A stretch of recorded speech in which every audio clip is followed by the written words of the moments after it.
आज अदालत में मोदी सरकार के लिए डबल झटके का दिन था। आज अरविंद केजरीवाल ने उन्हें डबल झटका दिया। दोस्तों, सबसे पहले अदालत के सामने एक याचिका आई और वो याचिका ये कह रही थी कि अरविंद केजरीवाल को जेल के अंदर से सरकार चलाने की इजाजत नहीं होनी चाहिए। अदालत ने स्पष्ट कर दिया कि कानूनन अरविंद केजरीवाल जेल से सरकार चला सकते हैं और इस बारे में कुछ नहीं किया जा सकता। दोस्तों, मगर असली मुद्दा क्या था? असली मुद्दा यह था कि आज अरविंद केजरीवाल ने दिल्ली की राउज एवेन्यू अदालत से कहा कि मुझे कहने की इजाजत दी जाए, और आज उन्होंने मोदी सरकार और ईडी, जो कि उसकी जांच एजेंसी है, उसकी बखिया उधेड़ दी। मैं आपको बतलाना चाहूंगा, अरविंद केजरीवाल ने एक एक करके इस मामले की परतें खोली। सबसे पहले वो अदालत के सामने क्या रखते हैं? अरविंद केजरीवाल कहते हैं केस 2 साल पहले से चल रहा है। अगस्त 2022 को सीबीआई का केस फाइल हुआ था, फिर ईसीआईआर फाइल हुई थी। मुझे गिरफ्तार किया गया है। ना मुझे किसी कोर्ट ने दोषी करार दिया है और ना ही आरोप तय किए गए हैं। ईडी यानी प्रवर्तन निदेशालय लगभग 25,000 पेज फाइल कर चुकी है और बहुत सारे गवाहों को ला चुकी है, यानी उनकी गवाही ले चुकी है। कोर्ट ने अचानक यहां पर हस्तक्षेप किया और अरविंद केजरीवाल से क्या पूछा? अदालत ने पूछा, आप ये सब लिखित में दे सकते हैं, हम इसे रिकॉर्ड पर लेंगे। तो इस पर अरविंद केजरीवाल ने अदालत से कहा कि मुझे इस वक्त बोलने दीजिए। अदालत ने उन्हें कहा, हां, बोलते रहिए। यहां पर अरविंद केजरीवाल गवाह सी अरविंद का हवाला देते हैं। अरविंद केजरीवाल कहते हैं कि मेरे घर पर ढेरों मंत्री आते हैं, वो आपस में खुसुर फुसुर करते हैं, दस्तावेज देते हैं। क्या यह बयान एक सिटिंग सीएम को गिरफ्तार करने के लिए पर्याप्त है? यहां पर ईडी के वकील राजू अचानक ऑब्जेक्शन जो है वो रेज करते हैं और इसके जवाब में अरविंद केजरीवाल कहते हैं, राजू साहब, मैं आपसे आशीर्वाद चाहता हूं, कृपया मुझे बोलने दीजिए। अदालत कहती है, अरविंद जी, आपको सिर्फ 5 मिनट का वक्त दिया जा रहा है। इसके जवाब में अरविंद केजरीवाल कहते हैं, बयान पर बयान हो रहे थे, स्टेटमेंट पर स्टेटमेंट हो रहे थे, मगर जब तक वो मेरे खिलाफ बयान नहीं दे रहे थे तब तक सब कुछ ठीक ठाक था, सब कुछ चंगा सी। इसका मतलब ईडी का इरादा मुझे फंसाना था। केजरीवाल ने यहां पर एक और सरकारी गवाह का जिक्र किया जिसका नाम राघव मुंडा है। उनके 5 बयान होते हैं, वो वही बोलते हैं जो उन्होंने बोला।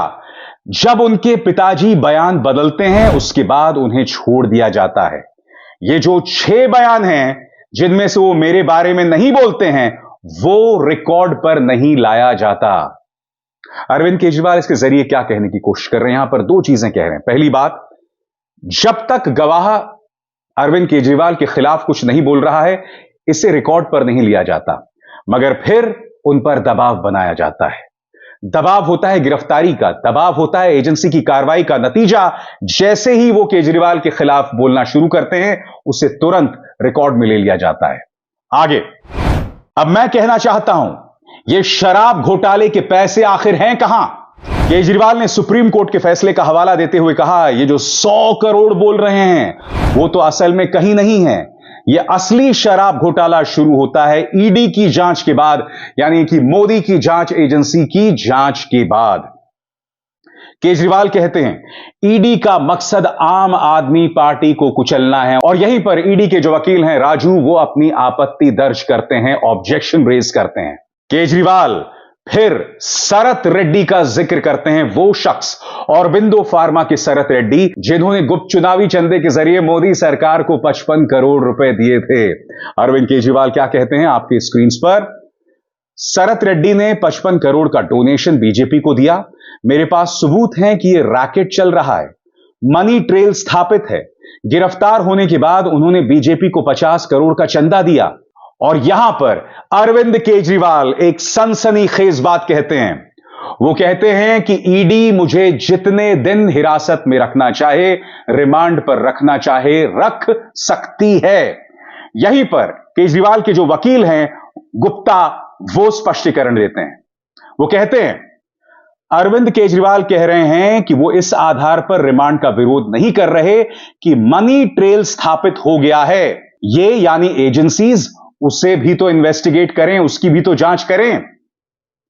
आगे अरविंद केजरीवाल के वकील गुप्ता ने कहा, मैं सहयोग करने के लिए तैयार हूं, लेकिन किस लिए गिरफ्तार किया गया है मुझे? मनी ट्रेल तो खर्च हो गई वहां गोवा में, फिर किस लिए गिरफ्तारी की गई है? वे कहते हैं फोन तो मिल गया है, लेकिन पासवर्ड नहीं दे रहे हैं। क्या वे मुझे पासवर्ड देने के लिए बाध्य कर सकते हैं? गुप्ता यहां कहते हैं इनका आधार यह है कि जो आरोपी है, जो चुनावी बॉन्ड में आया, यह अदालत उन्हें भी इसकी जांच करने का निर्देश देगी। यानी कि अरविंद केजरीवाल अंत में गुप्त चुनावी चंदे का जिक्र करते हैं और कहते हैं कि गुप्त चुनावी चंदे से मनी ट्रेल स्थापित हो रही है, पैसे का लेन देन स्थापित हो रहा है। यह स्थापित हो रहा है कि जांच एजेंसीज की कार्रवाई से बचने के लिए औद्योगिक समूह भाजपा को पैसे देते रहे। यही नहीं, आपने भाजपा को पैसा दिया और आपको धंधा मिला, आपको कॉन्ट्रैक्ट्स मिले, और यह प्रमाणित हुआ है। अरविंद केजरीवाल अदालत से पूछते रहे कि आखिर अदालत इस बारे में क्या करेगी, जांच एजेंसी इस बारे में क्या करेगी। और बेशक अरविंद केजरीवाल जेल में हैं, ईडी की हिरासत में हैं, तब भी वो एलजी सक्सेना साहब को चुनौती देने से पीछे नहीं हटे। उन्होंने एलजी सक्सेना के उस बयान पर प्रतिक्रिया दी जिसमें उन्होंने कहा कि सरकार जेल से नहीं चल सकती। हालांकि आज अदालत में अरविंद केजरीवाल को शानदार जीत मिली है।